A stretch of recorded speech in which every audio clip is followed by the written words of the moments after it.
Okay, welcome everyone. This is an introduction to the Low Carbon Smart Mobility Supercluster Consortium bid that is being put forward by the Canadian Urban Transit Research and Innovation Consortium nationally. This is a re-recording of the webinar that was delivered last week, and we hope that this recording will provide you with some updates that have occurred over the last 7 days, as well as some clearer audio. So first off, we're just going to go into a bit of an introduction to the Supercluster bid itself. Many of you are familiar with it, but as you know, the federal government launched the Supercluster initiative to develop Canada as really a hub of activity and innovation. And the whole intent here is one-stop shops that allow for commercialization trialing. What we're going to be looking at specifically here are the elements of the Supercluster characteristics that we care about at CUTRIC within the low carbon smart mobility domain. First off, the fund itself is $950 million over 5 years, and it's going to be disseminated on a competitive basis with business-led, industry-led projects. However, the aspect of this that we're mostly interested in is the third green area highlighted there at the bottom, where you see that of the $950 million, $800 million are drawn from Budget 2016 for innovation networks, and $150 million will be drawn from the public transit and green infrastructure allocations. This is particularly important to us because within the public transit and green infrastructure allocations, there's an obligation that the funding go toward, naturally, public transit as well as green infrastructure. So that includes things like electric transit, hydrogen fuel cell buses, and therefore we feel that this $150 million that is allocated for a transportation supercluster is ideally well suited for a CUTRIC bid going forward. Now, the CUTRIC innovation cluster that's already been created in our consortium nationally maps onto the supercluster characteristics that have been identified in the program by the federal government. And so we were delighted to see those characteristics because they essentially describe CUTRIC to a T. We already have strong connections among different actors, so OEMs, SMEs, supply chain, startups, academic partners, and research orgs. Improving the quality of life, clearly low carbon smart mobility plays into that. Diversifying the skilled talent pool across Canada, the fact we have brought 20 universities and several colleges into our fold speaks to that. The opportunities to grow relates to the fact that we have several small to mid-sized enterprises and startups that are part of our consortium which are getting involved in projects with larger companies, including OEMs. And then, of course, risk sharing. So every CUTRIC project already is risk shared by taxpayers at the federal, provincial, municipal level, as well as the industry partners who are leads in every project being proposed. So we feel that the supercluster characteristics essentially describe what CUTRIC has been developing over the last 3 years and what its membership have grown into organically over the last 3 years. Therefore, we're going to take you right into the low carbon smart mobility supercluster consortium that we are proposing. Right now, the vision for the low carbon smart mobility supercluster consortium builds on the projects, the membership, the industrial leadership that we already have in the pipeline at CUTRIC. The vision here is really to make Canada a global leader in low carbon smart mobility technologies across heavy duty and light duty platforms. So that's heavy duty vehicles and light duty passenger cars, including advanced transit, transportation, and integrated mobility applications. That's the vision for the supercluster. The mission is to support commercialization trials and relevant RD&D projects through industry-led collaborations that bring innovative design to Canada's low-carbon smart mobility ecosystem. So really the mission of this supercluster has to be collaborative projects that advance the commercial opportunities, and in some case, projects that are at the research, development, and demonstration stage where companies and private sector entities are indicating to us that there's a real need for RD&D prior to on-road demonstration trials. So the two are really important to us, and of course, a key focal point will be the demonstration trials on-road, but the RD&D element cannot be ignored either. The domestic and global strategies at play here are to develop and apply next generation mobility and transportation technologies within and across Canada. So the goal here, of course, is not just to research and develop these projects, it's to actually do the on-road trialing and get them into Canadian fleets. So that might be a transit fleet or a private fleet or another public fleet of some sort. So it's to make sure that the procurement of vehicles in our fleets in Canada actually procure innovative tech that is developed and designed by Canadian-based companies. The second domestic and global strategy is to grow the low carbon and smart technology ecosystem across the country, leading to domestic job growth and economic development. The important thing about low carbon smart mobility is that it is clustered in certain regions in the country, but it's not clustered in only one region. This is truly an industry that has grown up in at least 3 key regional areas The bulk of the capacity in the country are in Ontario, Quebec. So along that Windsor to Quebec City corridor, you'll find the vast majority of companies and universities operating in the low carbon smart mobility space.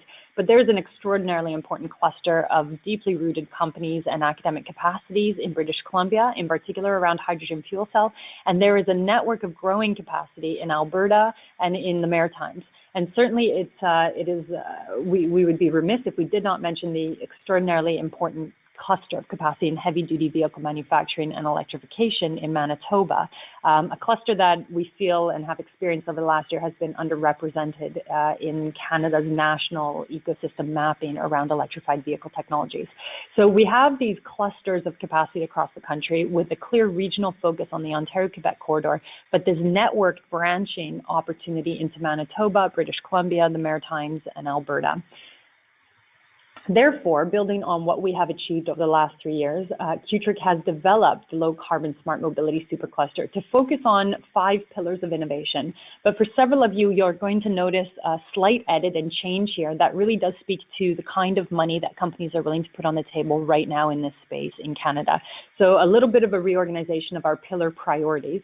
The first pillar remains the same. It is zero emissions and low carbon propulsion systems with fueling and charging system integration. And so that means supporting battery electric, plug-in hybrid electric, hydrogen fuel cell electric, compressed renewable natural gas, and dimethyl ether technologies for light and heavy-duty vehicle platforms. Projects in this space are most certainly welcome. We would say this is our most important prioritized pillar. But second in line and potentially equally important is pillar 2, which is smart vehicles and smart infrastructure. This is solutions in automated, autonomous, and connected vehicle systems, including sensor signals and control systems for advanced autonomy and digital connectivity of smart vehicle systems on roads and on rail, as well as the smart infrastructure that enables those smart mobility applications. We feel that over time, people have started to talk about autonomous vehicles and automated vehicles and connected vehicles. What we're really starting to talk about are smart vehicles, smart infrastructure, and ultimately this pillar would be renamed smart mobility. So that's pillar number 2. Pillar number 3 is big data for advanced mobility, and that includes the optimization of public and private fleet networks for transit, integrated, and urban mobility, and big data use in descriptive, analytic, and predictive mobility solutions. So the whole goal here is to get to artificially intelligent, data-driven systems. This could include, again, transit fleets, private taxi fleets, or individual passenger vehicle systems. Pillar 4 is cybersecurity and mobility, and here we've seen a number of projects in the securitization of low carbon and smart mobility systems, including the securitization of autonomous and connected vehicles, as well as real-time communications for mobility applications. Here we have a number of projects coming out of the transit sector that are highly relevant for software companies. The amount of data that transit collects or could potentially collect is extraordinary, and the usage and harnessing of this data for real-time analytic decision-making, as well as artificially intelligent and self-healing systems is extraordinary. So there's a great deal of capacity for this in the country and a lot of untapped data sources. Now, we've moved lightweighting and materials manufacturing to pillar 5, and the reason for that is simply because of the number of projects we're receiving, and also because several lightweighting projects in general will likely gravitate towards advanced manufacturing supercluster bids or other materials-oriented supercluster bids or clustered bids provincially. So lightweighting, where we're interested, are really lightweight materials and manufacturers for the development of composites, polymers, advanced metals, and multi-material designs for the lightweighting of vehicles for the explicit achievement of low carbon mobility. And here there have been some innovative projects proposed to us in the rail sector, in the bus sector, and recently in the auto sector. But again, we recognize that a lot of the lightweighting capacity in the automotive sector will go into an advanced manufacturing bid. Okay, now just to give you all the background, several of you are aware that we have been out and about collecting projects, and in some cases, CUTRIC leads the development of a project. So we dedicate a project development team on our staff, and they go and use our operational budget to actually develop projects that nobody else is developing, but which need to be developed to advance commercialization of these technologies.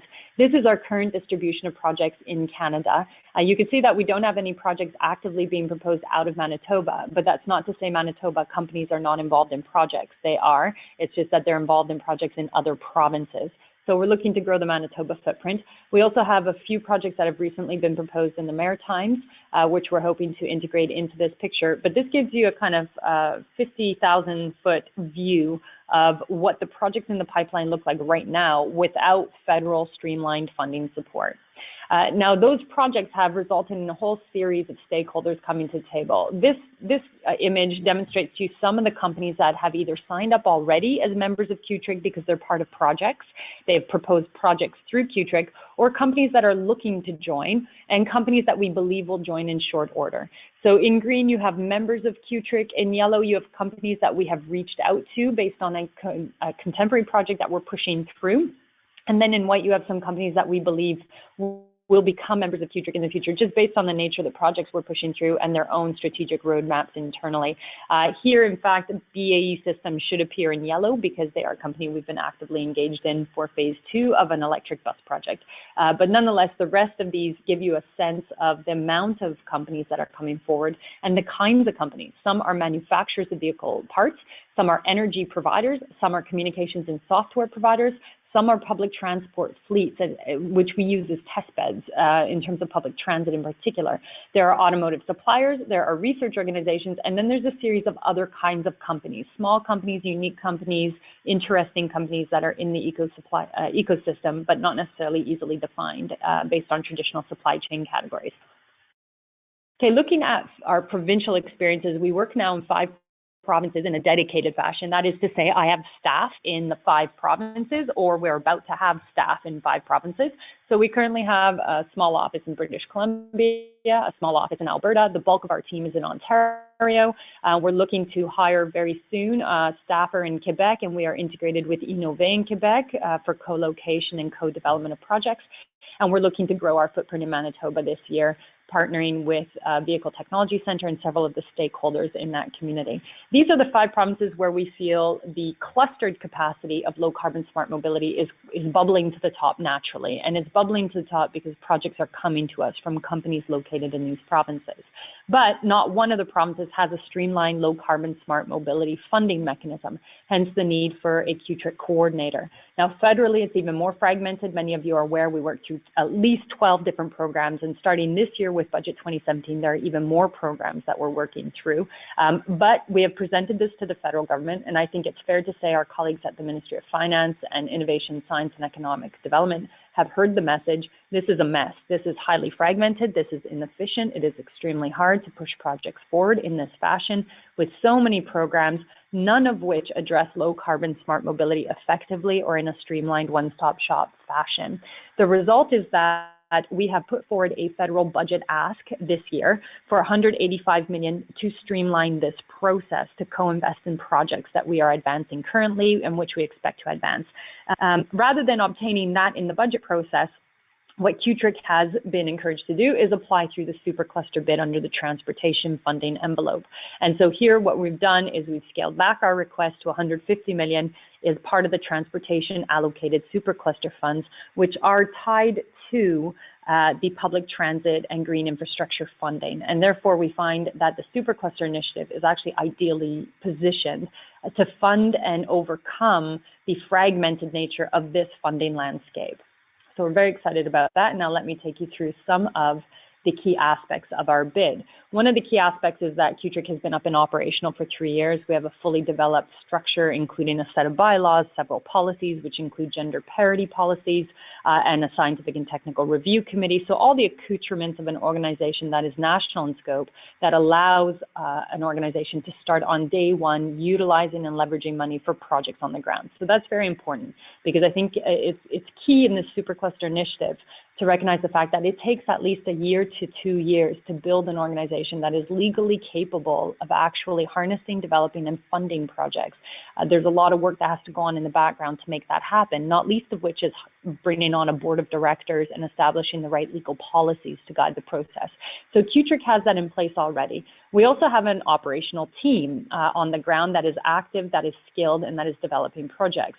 So here you can see we have Anahita Jami. Dr. Anahita Jami is a Senior Project Development Officer in Ontario. We have Dr. Garrett Duffy, who's been with us now for nearly 2 years in Western Canada. We are currently in the process of hiring a Senior Project Development Manager in Quebec. Underneath that, we have a cohort of team members who are operational on the ground. And we have a lower level team of interns that we're training, several of whom we're going to be hiring into fuller time positions in the fall. So the organization is growing, and whether the bid wins Supercluster funding or not, this organization is growing. And based on our membership fees and our operational revenue, the to-be-hireds will be hired. If the Supercluster funding bid is successful, then we expect that the second tier and the third tier would double in size within the next 12 months. So that means several additional employees being brought on to immediately launch projects that we have in the pipeline. Okay, this is our current board of directors. You can see that it's 50% women. Our chair is Sue Connor. This is very important because we have a gender parity policy that insists on 50% gender parity at the board level. We also have regional distribution. So we have a weighting in favor of Ontario and then Quebec, but we have distribution in British Columbia and Manitoba on this board. That's very important. The board is also industry-led. So the predominant number of board members represent industry organizations, all of which are actively involved in CUTRIC projects. And therefore, there's a clear ownership of the organization by organizations that are leading innovation projects in Canada. Now, to take you through the smart mobility clusters that already exist in Canada, this comes out of the last 3 years of federal and national consultation that we've engaged in. First off, for many of you, this won't be surprising, but for some of you, it might be new knowledge.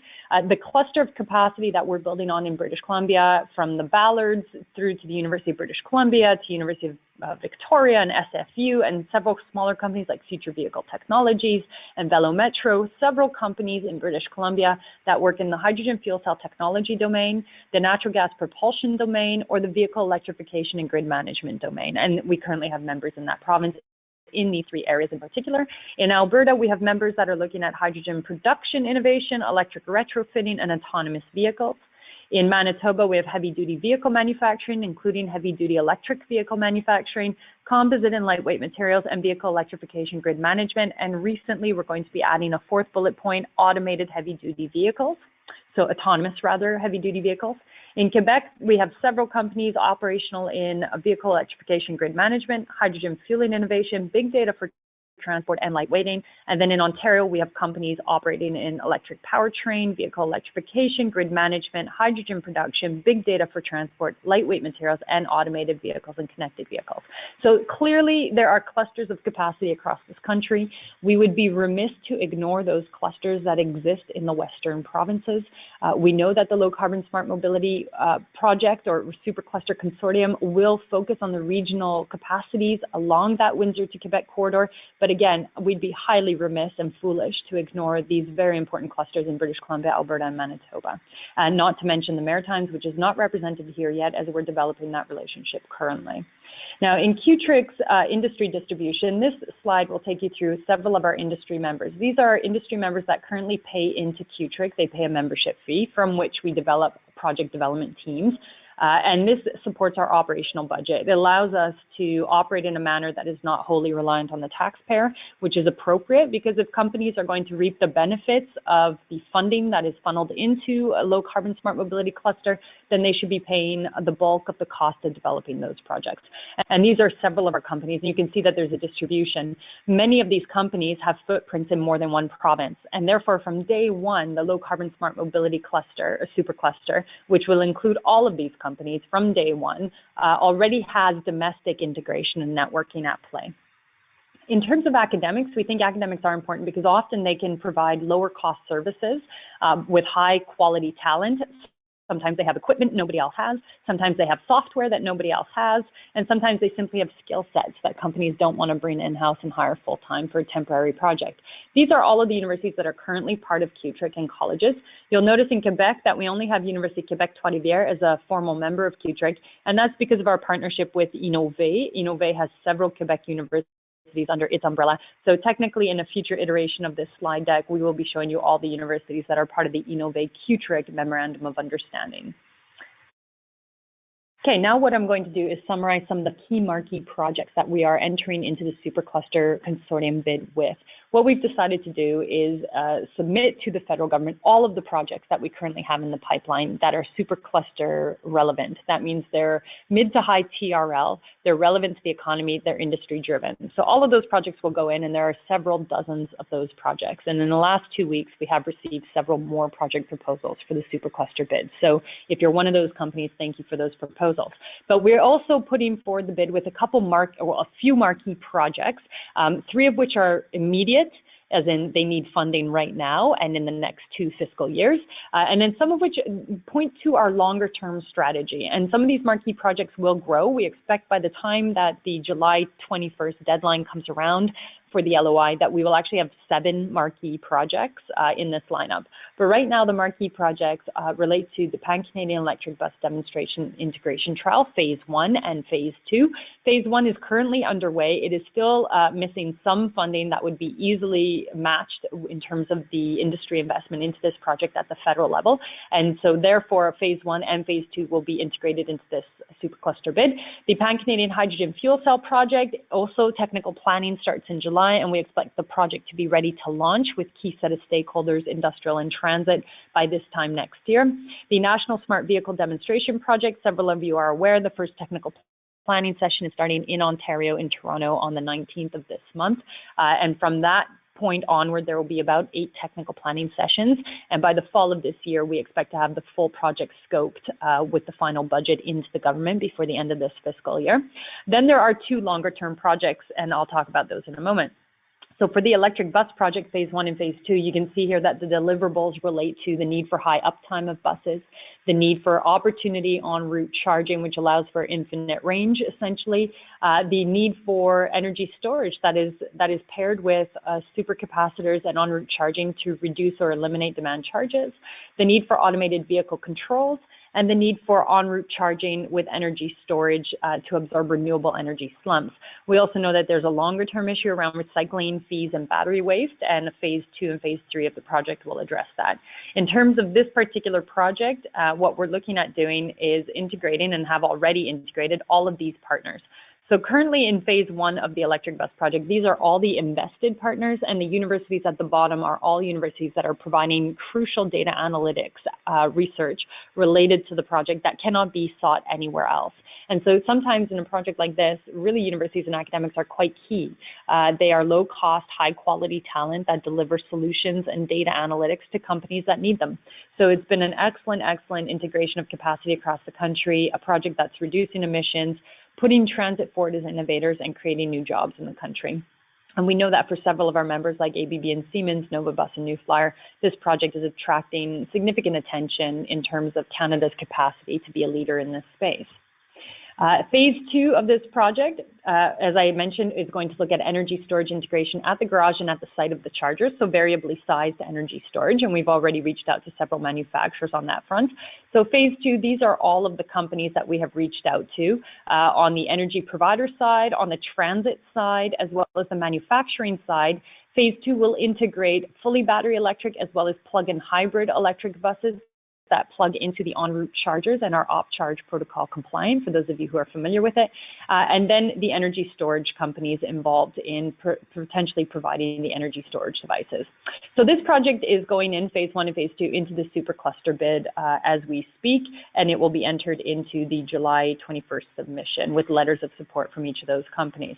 Next is our Pan-Canadian Hydrogen Fuel Cell Vehicle Demonstration Trial. This is a project that's been in development for the last 6 months, as we've been trying to identify the right stakeholders that would enable a fueling supply of hydrogen that could consume somewhere between 200 and 300 kilograms of hydrogen per day at each site.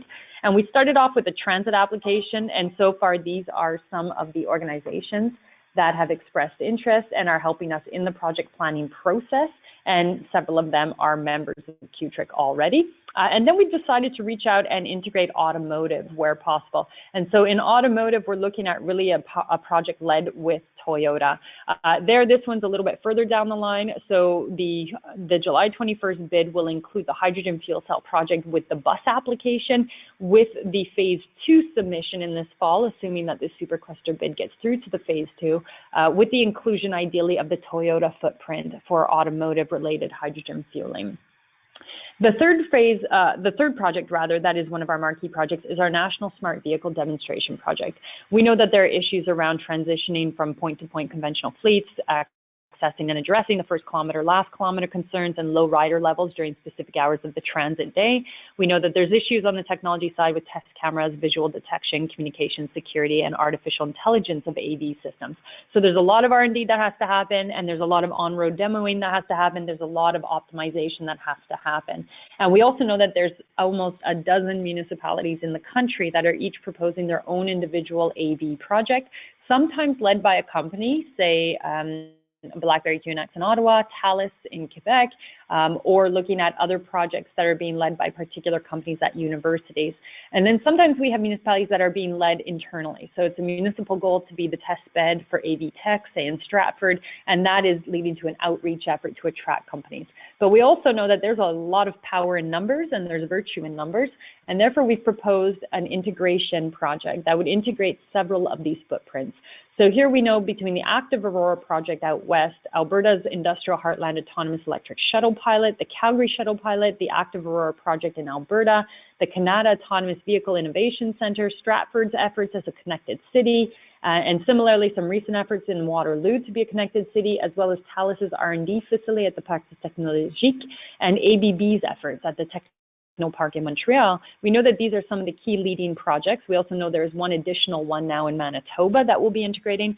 And part of our technical planning process, again, which starts on June 19th in Toronto, is to see which of these municipal installations led by industry partners would like to unify in a joint bid to the federal government under the Supercluster proposal being put forward by the CUTRIC Consortium as the low carbon smart mobility supercluster.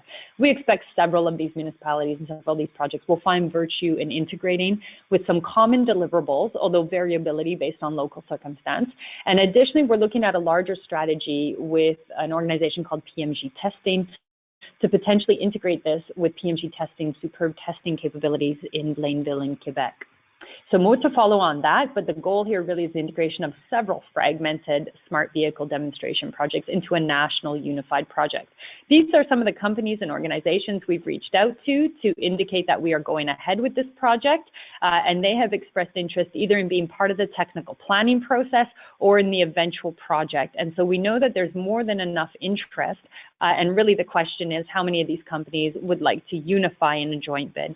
Some of these AV installations will go ahead on their own individually. Some will unify into what will become the CUTRIC National Smart Vehicle Project, and that will merge into what will become the National Supercluster Low Carbon Smart Mobility AV project or Smart Vehicle project. These are additional companies that we have been asked to start to integrate. So other companies have recommended to us that we include these organizations, and we're actively reaching out to them. Now, lastly, I'm going to just point to the future, because although the Supercluster Fund is a 5-year fund, we're going into this on a 10-year mentality at minimum. There's no point going through all this effort to build up an ecosystem, to develop a streamlined function for developing commercialization projects and making Canada a world leader if there's only a 5-year vision. The vision should really be at least 10 years from now, a decade, an entire generation for transforming the economy in low carbon smart mobility in this country. And so this is one of the projects that we think is part of that 10-year vision, led by Transpod, a competition to Elon Musk's Hyperloop. And here's a project where we're looking at a smaller scale project with Transpod and its industry partners right now, but the goal is to really grow it into a large scale infrastructure initiative over the next 10 years, with ideally a Transpod style installation somewhere in Canada, likely in the Ontario-Quebec corridor. Then we have another project that is part of our 10-year vision, which maps onto several provincial efforts, and that is a Hydrail connection, a zero-emissions passenger rail led by Hydrogenics ideally, or other hydrogen producers and hydrogen players. And this would be, a project that would integrate rail manufacturers to some extent, or rail operators and rail fleets. So these are kind of high-level 10-year plan, 10-year vision where we want to get to in terms of advanced mobility in this country that we are including into this bid because our members have asked us to, and because our members are industry agents that are propelling the idea of the value of the ecosystem in terms of developing these projects in this country. Okay, so next we have the national alliances that we're developing in progress. Naturally, CUTRIC can't be everywhere. There are lots of associations and organizations at the provincial level that are doing really good work on the ground.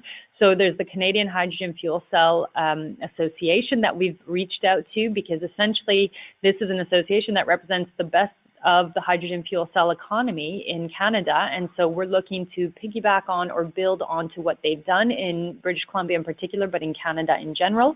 And we believe that there's several projects within that family that should really be given access to this $150 million. In Ontario, there's the Ontario Centres of Excellence with its AVIN programs, the Automated Vehicle Innovation Program, which we believe also is attracting a lot of really good companies, and they should be given access to federal collaborative funding. There's the Clean Tech Materials Group that is looking at advanced materials and chemistries that have a role to play in the long-term and long-tailed supply chain for alternative chemistries and materials for electric mobility.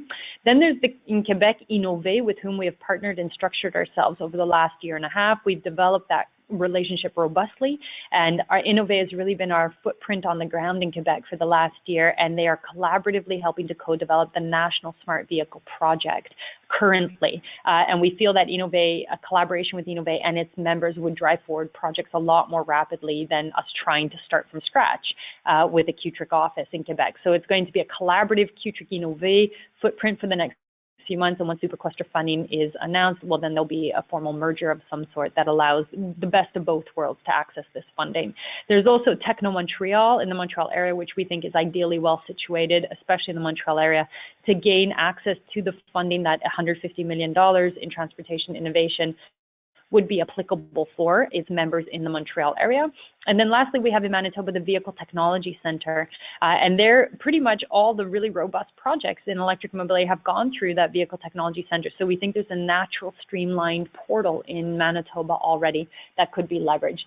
And with these alliances in place, it's not just the projects that have come through the CUTRIC pipeline, it's projects that are in the CUTRIC pipeline along with projects that are in these 6 additional pipelines that are immediately brought to bear. And insofar as the government federally has innovation dollars that must be spent in this fiscal year, we think that these alliances combined with the CUTRIC National Consortium create a roster of exciting, engaging projects that are ready to launch in the next 6 months to 12 months, and certainly projects that are ready to request funding and reimbursement in this fiscal year. In terms of next steps, therefore, by June 19th, those of you who are on this call or were part of our webinar last week will receive a high-level proposal. This is our first draft version of the LOI submission to the federal government, along with a letter of commitment. And our team has allocated a team member to each of the companies that is a member of CUTRIC and each of the academic organizations. So you'll be hearing from our team in the next week with this high-level proposal, along with a draft letter of commitment related to your membership in general, as well as projects that you are already involved in or which we believe you'll be involved in. Then we'll be having an updated key project set of webinars and letter of commitment audit. So of the marquee projects that we have here, we have a series of key project webinars with project partners to ensure we have the right letters in place for those marquee projects. Then we'll have an updated July 6th general webinar for folks, and we'll be extending that invite to about 1,000 people, 1,000 organizations rather, and individuals that are in our database right now to see, did we miss any other key stakeholders in the preparation of this early stage bid?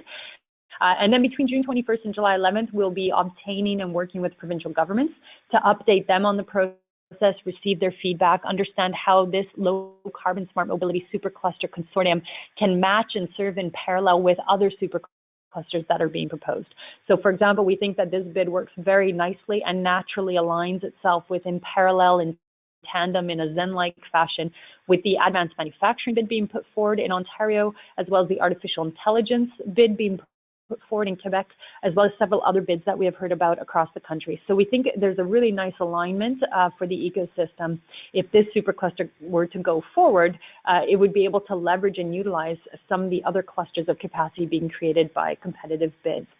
And then July 19th, we'll be putting through our letter of intent submission. Now, lastly, therefore, we're just going to summarize on some of the next steps for folks who might not be members. If you're not a member of CUTRIC, then what we're going to be doing is inviting you to contact us. And so if you're not a member of CUTRIC, I invite you to contact us in the next few weeks to let us know that you may have a project that you would like submitted into this bid. But I'll be honest in saying that for the letter of intent, we are right now focusing on our membership and on those organizations that have reached out to us in the last 8 months that we have integrated into early stage technical planning. So if you are a brand new company that has not been in contact with CUTRIC before, but you think there's a natural alignment, please do contact us, and we will then determine very quickly whether we have the staff resources and ability to integrate yet another project and an unestablished member. So it is still possible, but the focus really is on our membership base right now, and in particular, our industrial membership base. So with that, I'm going to conclude, and thank you very much for your time. I hope that this has been a good high-level overview of what we were, what we grew into, what we've become, the low-carbon smart mobility supercluster consortium's possibilities and opportunities, as well as some of the key marquee projects that will be leading this initiative. Thank you very much, and I look forward to hearing from many of you and talking to many of you over the course of the next 3 weeks.